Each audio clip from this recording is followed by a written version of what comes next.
Doing a quick video on how to create these. This is called an accordion or tabs. It's a good way to condense information.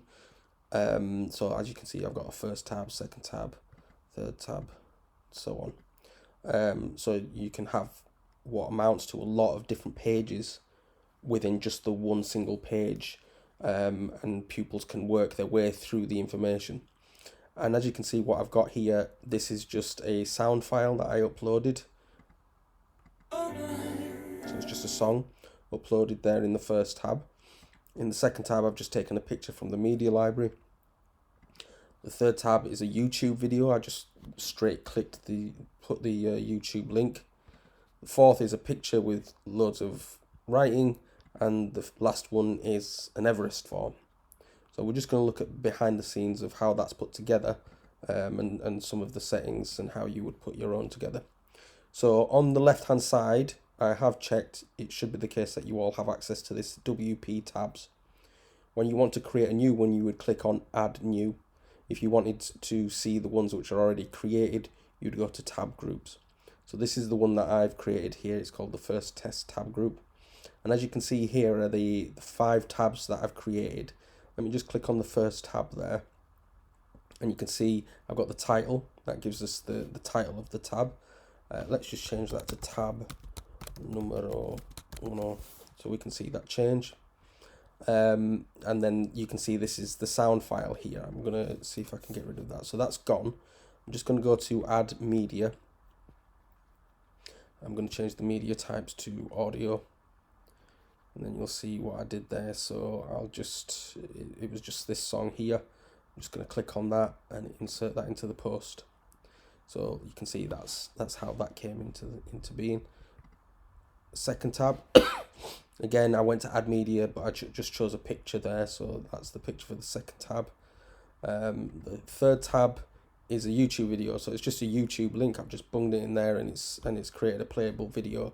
And the fourth tab, an image with some information there. And as you can see, you've got these, the standard sort of bits that you'd have on the classical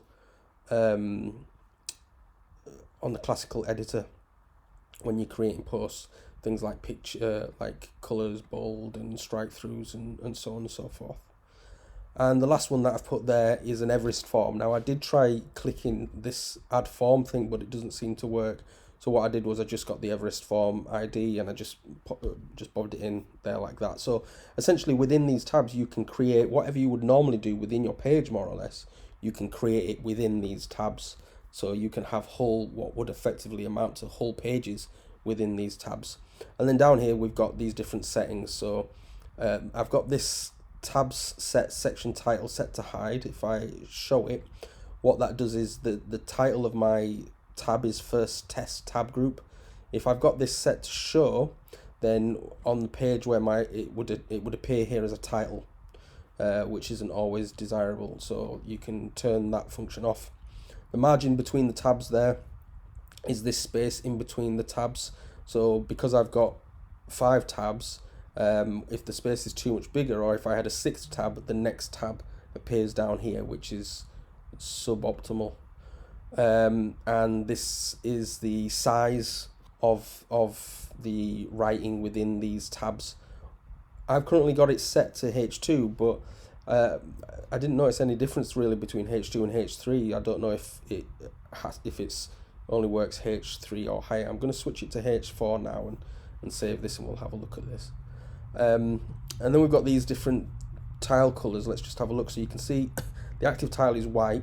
The other ones are a grey color.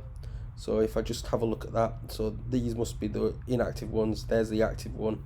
And then obviously when we hover over it, does it go white? Yeah. So we can change that hover color to a, let's say a light blue. This sort of turquoise color.